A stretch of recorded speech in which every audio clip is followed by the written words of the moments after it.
Now, let me tell you one of the depressing stories from my humdrum life. Like this one I call Rip-Off Chick. It takes place in the summer of 1975. Now, at this point in my life, I am desperately lonely and horny. My buddy Freddie, who was visiting me from Brooklyn, and I are at the local neighborhood delicatessen. So we're sitting down eating, and I spot this couple at another table. This woman, about 32, was with this local punk biker. She seems familiar to me. Her conversation's full of trendy words and phrases. So controlled. I eavesdropped for a while. Schwab. Deja vu. And then I finally figure out who she is. Freddie, you know who that is? Come on. Carla Murray. Carla Murray, man. I haven't seen her, 10, 12 years? I knew her back when I was living around 105th Street. She was about, 18 at the time. I didn't know her too well, but people told me she was a hooker. She's married to that guy who was a junkie. He got busted. As a matter of fact, he ain't too long out of the joint.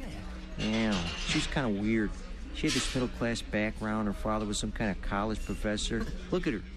You see that red hair? It used to be black. I wonder what she's been doing. A couple days later, I'm up at the delicatessen again, and I spot her at the table. So I sit down and reacquaint myself. Yeah, I wrote for Downbeat for a couple of years, but lately I've been concentrating on these avant-garde comic books because, comics are words and pictures, and you can do anything with words and pictures. I came on like a fool, but she seemed to dig me. She even tried to give me her telephone number, but for some crazy reason I turned it down. Nah, that's okay, baby. I'll see you around. I'll get it from you next time, all right? And damn if my phony bravado didn't impress her. Do you realize you're the first man who's ever turned down my number? Now, at this point, I should have realized that any woman that would fall for the jive line I was handing out had to have something serious wrong with her. But not me.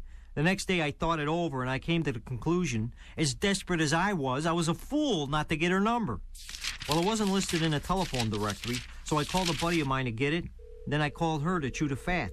Hey, how'd you get my number? She was even impressed with the ingenuity I'd shown to be able to reach her. Now, could this be the start of something wonderful? Well, we meet up at the corner. After that, I took a course in computer programming, and then I got a job at Formist. I got caught up on a few things I was wondering about, like her husband. I broke up with him a few months ago, and ever since then I've been staying at my mother's. She had this affected way of talking. It's been kind of a drag, but I've been able to calm down, get my head together. Put on a slight English accent.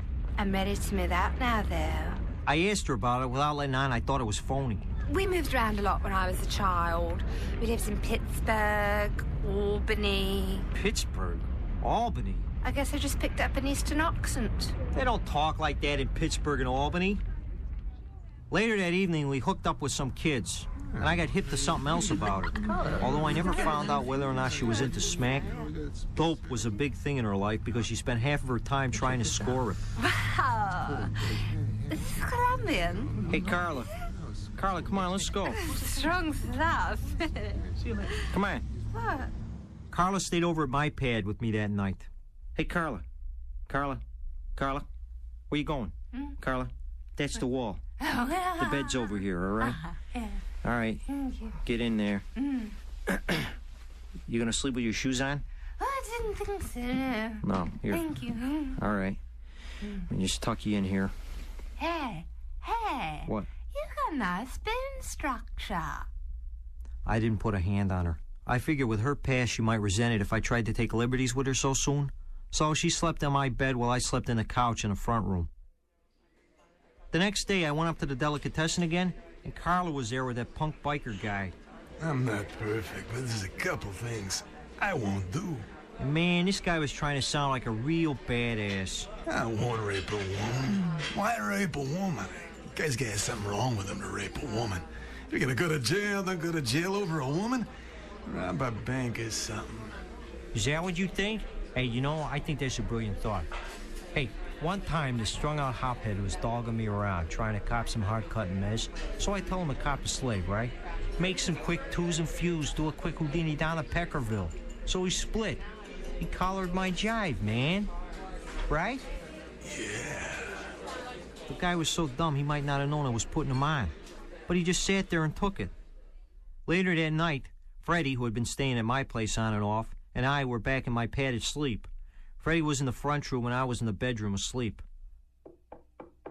I woke up in the middle of the night thinking I heard a noise at the door. Then I went back to sleep. A little while later... Hey, Harvey, answer the phone. What? The phone! Aw, man. Freddie, why don't you get that? Freddie? Harvey, get the phone. Yeah? Hi, this is Carla. Oh, hi. I was at your place a little while ago, but I couldn't wake you up. Uh-huh. Yeah, well, I'm awake now. Check outside your door. I left you something to eat. So I go out to take a look, and there's this takeout Italian dinner in a bag outside the door. Aw, man. Damn it, Freddie. Why didn't you wake me up when you heard something at the door? What? I could have gotten late tonight. Wait a minute. Aw, man. How could I miss an opportunity like this? Hey, take it easy, relax. Harvey, what's the matter with you? God, I didn't hear a thing. Don't worry, though, Harvey. Hey, you know, you're gonna get the pussy sooner or later. Sure enough, he was right. The next day, she called me up on the telephone. She told me she was scared because she wanted to break up with this biker. He's threatening me, physically. Don't worry about that guy. He's all mild. Come on, he won't bother you, all right? All right. Thanks, Harvey. Harvey? What? Want to come over for dinner? Sure. Her mother was out of town. So I was checking the place out, and I ran across this banjo, right? Hey, Carla, you play this? Well, I'm not too good at it yet, but I'm going to take some lessons. Take lessons? I'd like to see her take lessons. She uses this thing as a prop. Well, after eating, we went up to this bar where she put me through all kinds of changes, talking to everybody in the place but me while I bought her drinks. Is this a Long Island iced tea?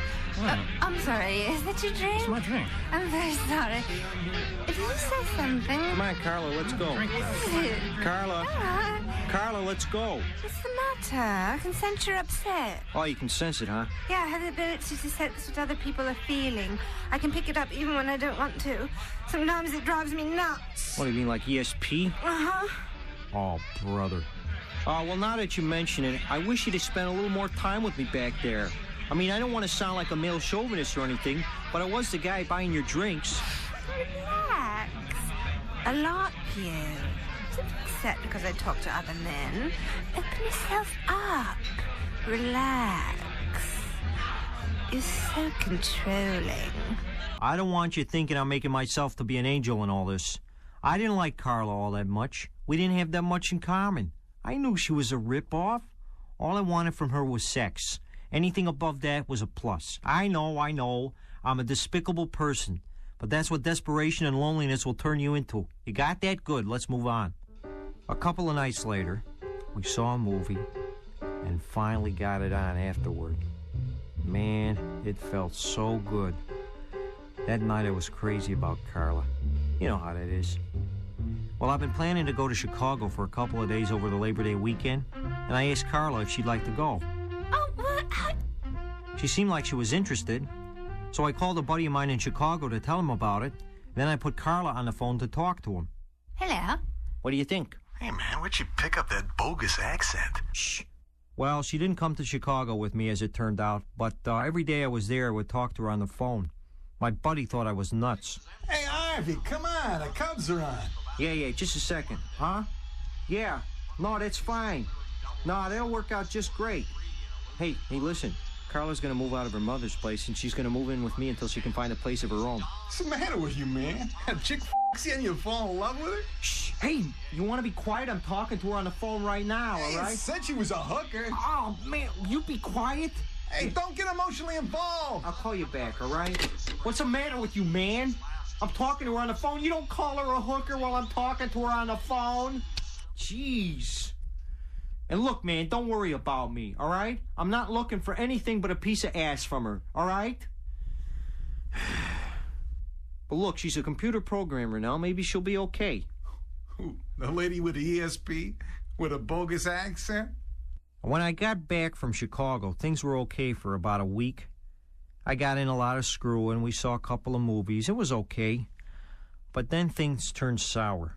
First, she stopped coming home after work. Now, I don't know where she went, but usually I'd find her up at the corner about 10 or 11 o'clock, often trying to score some dope. What are you telling me? Come here. Listen, What? I know money, but I don't have it right now. You don't have it? No, I don't. What do you expect me to do? Well, Excuse me. Take care of it later. Who's the monkey? Excuse me. Later. I heard you. Later. Hey, look, I know I don't own you or anything, but how about spending a little time with me once in a while for crying out loud? Huh? I'm paying the bills, ain't I? What do you mean by spending time with you? Do you mean going to bed with you? What do you think I am, a sex object? Sex object. You really are a male chauvinist. Sex object, male chauvinist, man. You got all the cliches down, don't you? You like to call yourself a feminist while you're wringing every nickel out of every guy you run across. And what's your definition of male chauvinism? Anything a guy does that you don't like? You're so controlling. Well, Carla was right about me viewing her as a sex object. Other than that, I thought she was a pretty worthless person. Yeah, I know. Dig me casting stones. All right. Well, finally, Carla moves out of my place and into a place of her own because I help her move, and then I give her money for the first month's rent. And then she throws this housewarming party, and man, all these f***ed up people were there. All these messed up kids that Carla hung out with. This is a computer programmer who did half of Carla's work at Foremost. Not long after he left, she got fired. And you didn't get nothing from it, did you? No.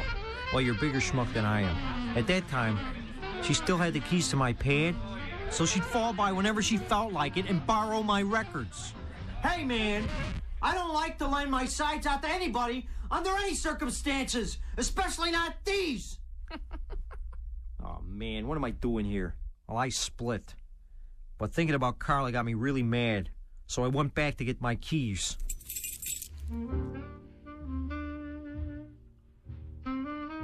What happened to her after that?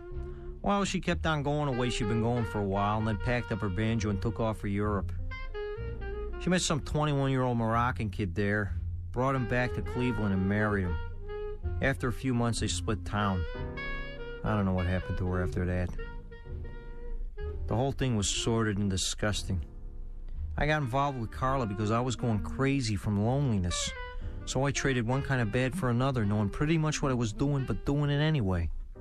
If I had to do the same thing over, under the same circumstances, I probably would. Nothing happening tonight. Maybe I'll make it up to the coroner.